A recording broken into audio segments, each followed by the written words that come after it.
Hey, all you space cats. Welcome to the Black Hole Podcast. I'm your host, Mitch Miller, the most neutral human being on the planet, the most transparent candidate on any ballot, and the most underground artist in the universe.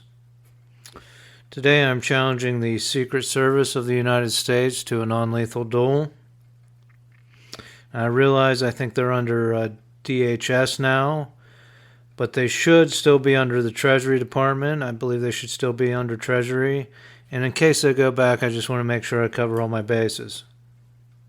So every agent, contractor, operator, employee of the Secret Service, all the way up to the director, I, Mitchell Miller, challenge you to a non-lethal duel using non-lethal pistols, non-lethal swords, or a scholastic wrestling match. I recommend the scholastic wrestling match. And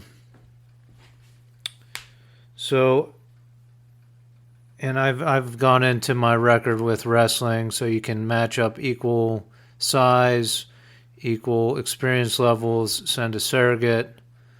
We can bring in some PIAA referees, and we can settle this duel. Now, my terms are, if I win the duel, you must use your influence and resources to transition the Federal Bureau of Investigation of the United States to an all-female bureau. Right? We can always go back to the co-ed model. Let's try this. Let's see if we can bring more equality between men and women around the globe. Should be the goal of any modern civilization. And you may not like my tactics, but I think they will bring results. And you should keep an open mind as to how we proceed forward with different factions of the government. So, I talked last time about voices in our heads. And I believe many of the most influential humans hear voices. If you listen to the music, there are hundreds of songs about voices in heads or friends inside my head. I'm just trying to apply physics to explain some of them, right? We have very powerful machines out there that can understand the universe at the microscopic level, at levels we'll never probably be able to understand them. So let's keep an open mind about how they might make contact with us, try to convince us that, hey, we can do to you what you do to us. And especially in my own experiences, seeing the universe around me manipulated in very powerful ways. That's what has led me down these courses of thought. So I just wanted to touch on that. But I'm on to talk about Mayor of Pittsburgh. I'm running as Mayor of Pittsburgh as the neutral, transparent, independent candidate. And I want to talk about a new tax strategy. So public schools are funded, they're based off of property tax, and this has always been a problem. Lower income areas have lower property value, they lack the funding for the schools, it spirals into even more despair, right? It's a broken system, it's been broken, and I'm sure there are efforts all around this country to try to fix that. I'm going to try to fix it in Pittsburgh. And that's why I'm proposing funding schools with an income tax across the city. All income, not split up into different areas, but across the whole city. So an income tax to fund public schools and publicly funded schools, and phasing out property tax. Because let's face it, why should we have to pay a tax on the land we supposedly own, right? This country was founded by landowners. That's what they wrote in the Constitution. That somehow we've been manipulated into having to pay taxes just to be able to keep our property, basically. All right, so what I'm proposing here is a 3% income tax on all people with children until the age of 65.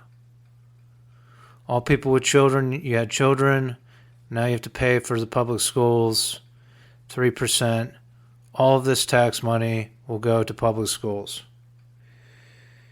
There will be a 1% income tax on all people of working age without children, with the option to voluntarily pay the full 3% income tax to the schools. And again, all the taxes go to the schools. The 3% tax is only in place to age 65.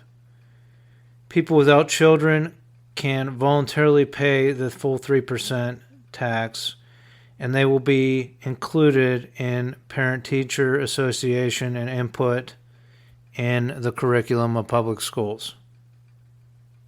We may even try to launch a portal where parents and full taxpayers can vote on curriculum in public in any school that receives taxpayer funding.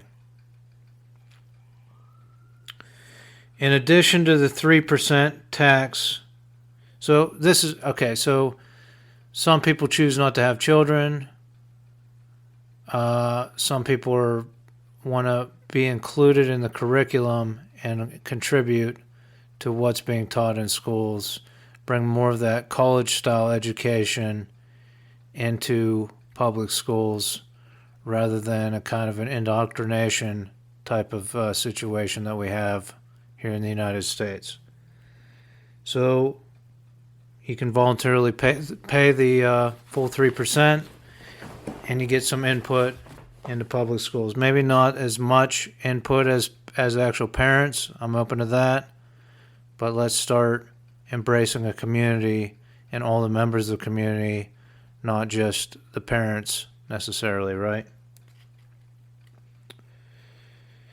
So in addition to the 3% tax, each taxpayer will be allocated 1% of their income to use on a budget portal. It'll be a City of Pittsburgh budget portal. I know there's a lot of push, one of the candidates saying a transparent budget, so let's launch a interactive portal. And basically it's saying we're gonna pass this all in one time, the 3% tax, 3% income tax, and a 4% of a fake tax, basically. Basically we're saying if we raise the income tax another 1% that didn't go to schools, that 4% went to fund the city because we're phasing out property taxes. How would you fund, if we raise it that extra 1%, how would you fund it? What programs get funded? What programs get defunded? It's basically direct democracy for the city budget. So we'll be very clear. The 3% tax is very real. The 1% is just a dollar amount generated off of your income that you get credited when you log into this city portal, and you can go through all the budget line items, anything you want, and you can say, I'm giving $1 to the public transit, and I'm giving $50 to the plow trucks, and I'm giving $30 to the public or the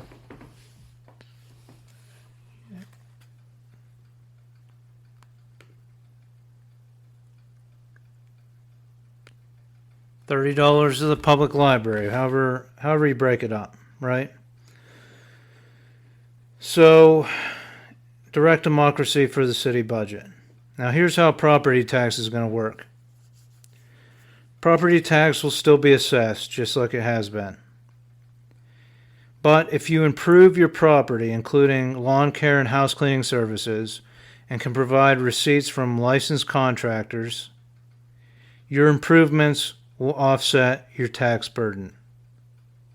So say you buy a $6,000 furnace and you pay $2,000 in property tax each year, you'll be able to write off your property taxes for the next 3 years based off of that $6,000 home improvement of a new furnace, right? So we're encouraging people to improve their property. That's what property tax should be all about. And that's going to raise the sale prices of homes, which is that sales tax on those more expensive homes is also used to fund the city, right?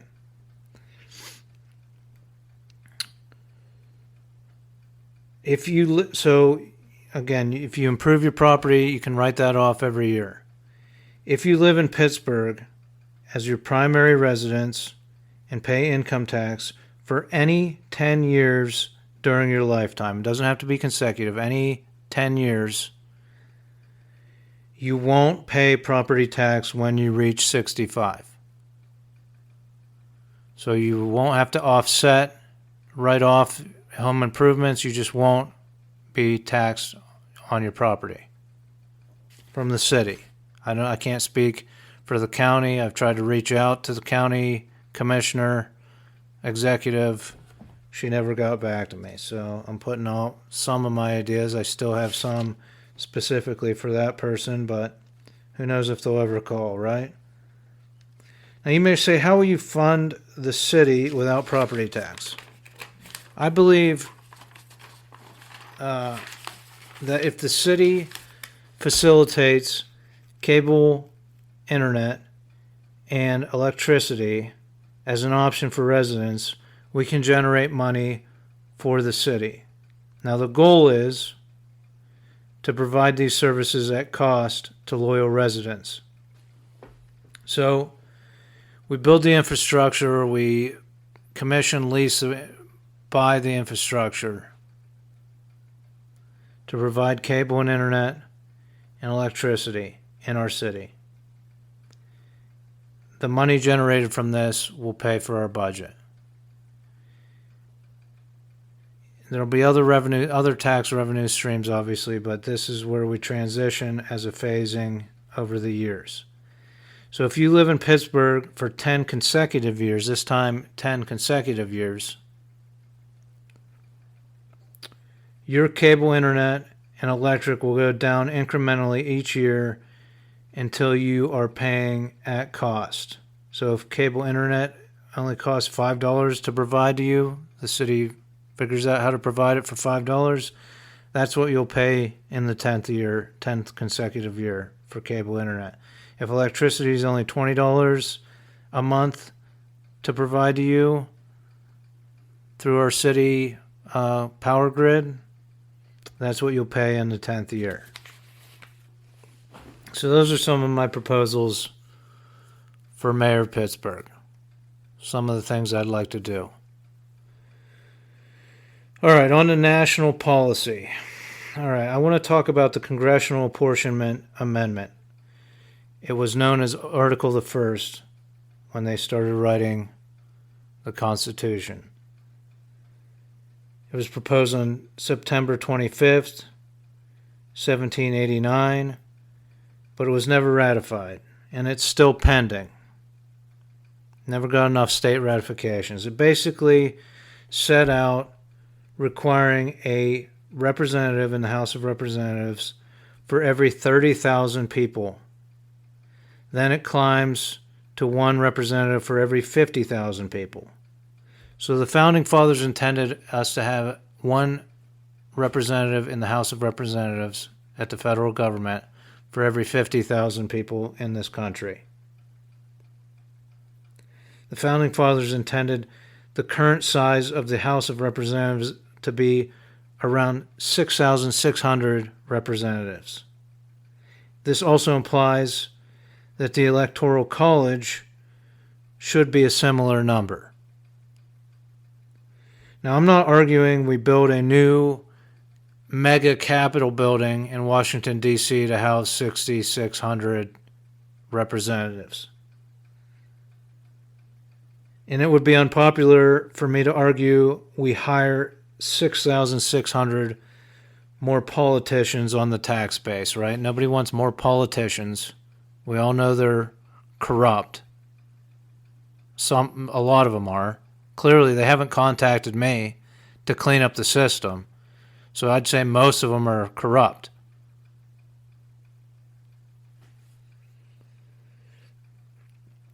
So I'm not saying let's hire more politicians. As you know, if you've listened to this podcast, I've proposed the Periscope platform many times. It allows elected officials to poll their constituents on how they should vote on legislative affairs. Now, there's a detailed description of this on my mitchformayor.com website.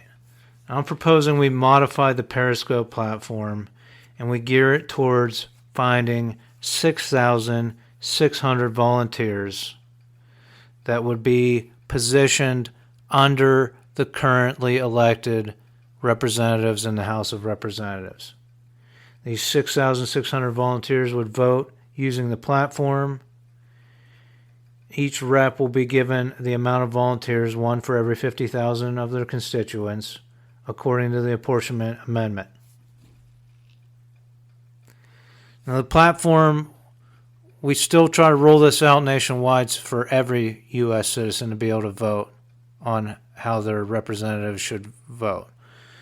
But I realize that not everybody's going to keep up on every legislative affair, and this is designed to allow you to sign your vote over either on a vote-by-vote basis or a weekly basis or a monthly basis for these 66,000 volunteers that are paying closer attention to the government and reading these laws and reading this legislation and maybe even using the platform to explain it to people better than our current politicians do.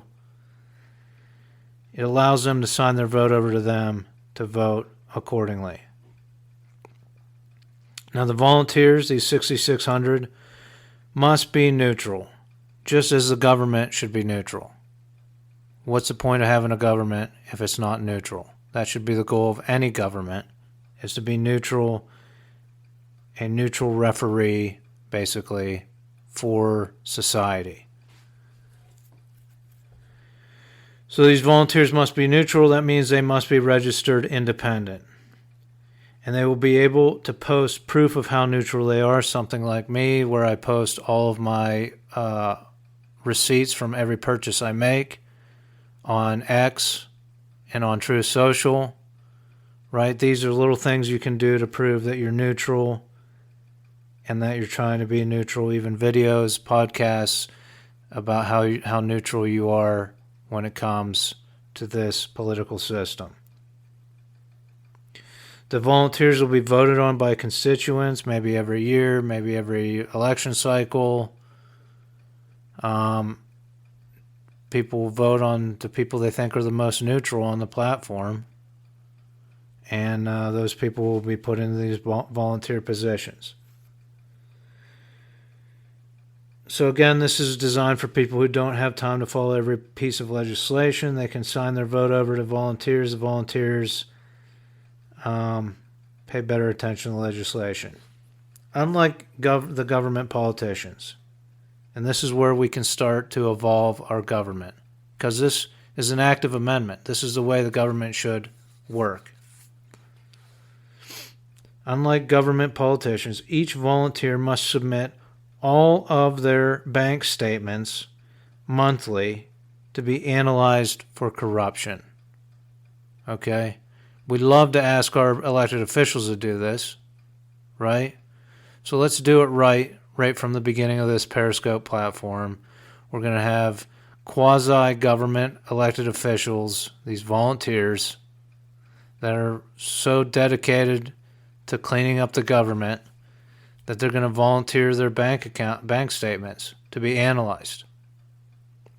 In addition, the Periscope platform, I'm saying it right here so everybody knows, the Periscope platform will regularly submit inquiries with every bank in the United States and any bank known to be a tax haven or shell company friendly around the world, the whole planet,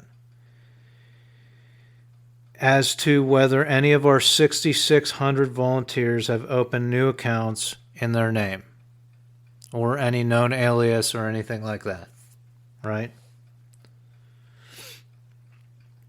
So that's what I'm proposing with the Periscope platform, this 6,600 volunteers to kind of guide the platform and vote according to more informed populace. And I want to end with this. I want to talk about a fair fight, because there's a lot of stuff going on in the United States right now that just seems completely out of whack. And I don't know why it started in Texas, because I thought those people believed in a fair fight, but I don't know what's going on. The corporate communists have got us messing with the whole system just to seize power. And this, again, this proves the government should be so much bigger than what it is. These elected officials, it proves how much power has become concentrated into the hands of the few, instead of evolving into 6,600 representatives like it was supposed to. We just never did it. And now we're here. But I want to talk about a fair fight, because we have to somehow figure out if people even know what that means anymore. Right? You have all these politicians saying, I'm going to fight for you, I'm going to fight for you. You have me saying, I'm neutral. I'm going to look at things from every aspect that I can. So these people, these politicians that say, we're going to fight, we're going to fight, we're going to fight, do they believe in a fair fight even? I mean, and these are the people in charge. So here's what I'm saying. When you open an account on the Periscope platform, when you start your profile, when you go into it, we're going to have a simple question that you answer yes or no to at the beginning when you log in for the first time or when you start the account. And the question is as followed. In a two-party political system, each district should be drawn so that the red party has an equal amount of voters as the blue party. Would you consider this a fair fight? Each person answers yes or no. We need to get a gauge on what people consider fair in this nation. And I'm just going to leave it at that. I can put a bunch of opinion in there, but the question is going to be something along those lines. And in order to start an account with our system, we just need to, it's like a poll. What do you think a fair fight is? So, until next time, I wish you peace, prosperity, and homeostasis.